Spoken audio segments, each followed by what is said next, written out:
மல்லர் கம்பம் தமிழர்களுடைய பாரம்பரியமான கிராமிய விளையாட்டுகளில் ஒன்று இந்த மல்லர் கம்பம். உடல் வித்தை அப்படின்னு நம்ம சொல்லலாம். இது வந்து பார்த்திங்கன்னா ஒரு போர்க்கலை அப்படின்னு இதை சொல்கிறாங்க. மல் அப்படின்னா என்ன அர்த்தம்னா வளம் அப்படின்னு அர்த்தம். மல்லர் என்றால் என்ன அர்த்தம் என்றால் வீரர் என்ற அர்த்தம். நீங்களாம் பார்த்துருப்பீங்க, வயிற்றுக்காக மனுஷன் இங்கே கயிற்றில் ஆடுறான் பாரு, ஆடி முடித்து இறங்கி வந்தால் அப்புறம்தான் சோறு அப்படின்னு நம்முடைய புரட்சித் தலைவர் பாட்டு பாடியிருப்பார். ஓடி ஓடி உழைக்கணும், ஊருக்கெல்லாம் கொடுக்கணுங்கிற பாட்டில். அதில் நீங்கள் பார்த்துருப்பீங்க இல்லையா? அதுதான் மல்லர் கம்பம். அதாவது ஒரு கம்பம் வைத்து கொண்டு அந்த கம்பத்தின் உச்சியில் மீது ஏறி நின்று தொங்குவார்கள். வயிற்றை மட்டும் அந்த கம்பத்தில் வச்சுக்கிட்டு சுற்றுவாங்க. அந்த மாதிரி ஒரு கம்பை வைத்து கொண்டு வித்தை காட்டுகிறவர்களை நீங்கள் பார்த்துருப்பீங்க. இன்றைக்கும் வடநாட்டில் வந்து பார்த்திங்கன்னா ஒரு சில மாநிலங்களில் இறைவணக்க பாடலுக்கு அடுத்தாப்பில் வந்து பார்த்திங்கன்னா இந்த மல்லர் கம்பத்தை தான் அவங்க வந்து நிகழ்த்துவாங்க. அந்த அளவுக்கு நம்ம ஊரில் எப்படி தமிழ்தாய் வாழ்த்து பாடல் பாடுறோமோ அதற்குரிய முக்கியத்துவத்தை வந்து அந்த மல்லர் கம்பத்துக்கு வந்து அவங்க வந்து கொடுக்குறாங்க. அந்த மல்லர் கம்பம் வந்து வட இந்தியாவில் ரொம்ப புகழ்பெற்றிருந்தாலும் அதனுடைய தோற்றம் எது அப்படின்னு பார்த்தீங்கன்னா நம்முடைய தமிழகம் தான்.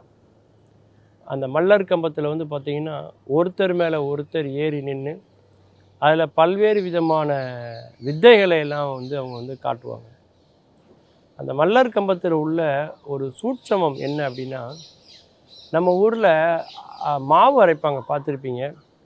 அந்த குளவியை வச்சு அந்த உரலில் வந்து மாவு அரைக்கிறத பார்த்துருப்பீங்க இல்லையா? அப்போது அந்த உரல் அப்படியே இருக்கும் அசையாமல், குளவி மட்டும் சுத்தம் இல்லையா? இப்போ நாம் பயன்படுத்தக்கூடிய அரவை இயந்திரங்கள்லாம் பார்த்தீங்கன்னாக்க குளவி அப்படியே இருக்கும், ஒரு செயினில் கட்டி தொங்க போட்ட மாதிரி. உரலே சுத்தம், கிரைண்டர்லாம் பார்த்தீங்கன்னா உரலே சுத்தம் இல்லையா? இந்த ரெண்டினுடைய தத்துவத்தையும் உள்ளது தான் இந்த மல்லர் கம்பம். அதாவது ஒரு மனிதன் நிலையாக இந்த பூமியில் நின்று கொண்டு கையில் வந்து ஒரு கம்பை வச்சு சுற்றிக்கிட்டு இருக்கிறான்னு வச்சுக்கோங்களேன். அது எப்படி அப்படின்னா, குளவி நிலையாக இருக்கிறது உரல் சுற்றுவதை போல. ஆனால் இது கம்பம் ஒரு மண்ணில் ஊன்றி அந்த கம்பம் நிலையாக இருந்து கம்பத்தை சுற்றி நிறைய இளைஞர்கள் கலைஞர்கள் அது கைகோர்த்து ஒருத்தர் மேலே ஒருத்தர் ஏறி அவர்கள் சுற்றுவார்கள். கம்பம் அப்படியே அசையாமல் இருக்கும், ஆனால் அதை சுற்றி இருக்கிற அவங்க வந்து சுற்றுவாங்க. அதுதான் வந்து மல்லர் கம்பம் அப்படின்னு அதுக்கு பேர். இந்த வித்தையை எதுக்காக கற்றுக்கிட்டாங்க அப்படின்னா, இது வந்து ஒரு போர்க்கலை. போர்க்களங்களில் ஓய்வு நேரங்களில் வீரர்கள் இந்த விளையாட்டில் ஈடுபடுவது உண்டு. பல மன்னர்கள் இந்த கலையில் மிகப்பெரிய ஒரு பாண்டித்தியம் பெற்றவர்களாக இருந்திருக்கிறாங்க. இதற்கு வந்து நம்முடைய உடல் மனம் இந்த ரெண்டுமே வந்து கட்டுப்படணும். அதுதான் ரொம்ப முக்கியம். அதிலும் வந்து அதிக எண்ணிக்கையில் ஒருத்தர் மேலே ஒருத்தர் ஏறி நிற்கும் போது பார்த்திங்கன்னா அந்த மன ஒற்றுமை என்பது ரொம்ப ரொம்ப முக்கியம். அப்படி இல்லைன்னா அதை அவ்வளோ சிறப்பாக வந்து செய்ய முடியாது.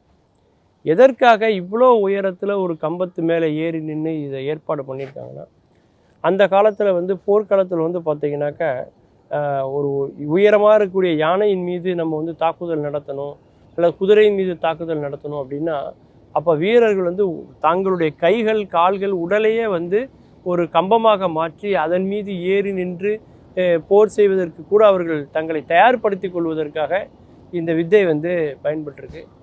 அது மட்டும் இல்லாமல் கூடாரம் அமைப்பதற்காக எப்போதுமே போர்க்களத்தில் அந்த கம்பங்கள் எல்லாம் எப்போதுமே அவங்கக்கிட்ட இருக்கும். அதனால் அதே நேரத்தில் சண்டை வருகிற போது அந்த கம்பத்தையே கூடாரத்துக்கு அமைப்பதற்கு பயன்படுத்தப்பட்ட அந்த மூங்கில் கம்பத்தையே வந்து ஒரு ஆயுதமாக பயன்படுத்தி ஒரு உயர்ந்த இலக்கை வந்து அவங்க தாக்குவதற்கெல்லாம் கூட அவங்க இந்த பயன்படுத்தியிருக்காங்க. அதுக்கெல்லாம் அடிப்படை எது அப்படின்னு பார்த்தீங்கன்னா இந்த மல்லர் கம்பம். மீண்டும் பல புதிய தகவல்களோடு அதில் அறியப்படாத பக்கங்களோடு உங்களை சந்திக்கிறேன். நன்றி, வணக்கம்.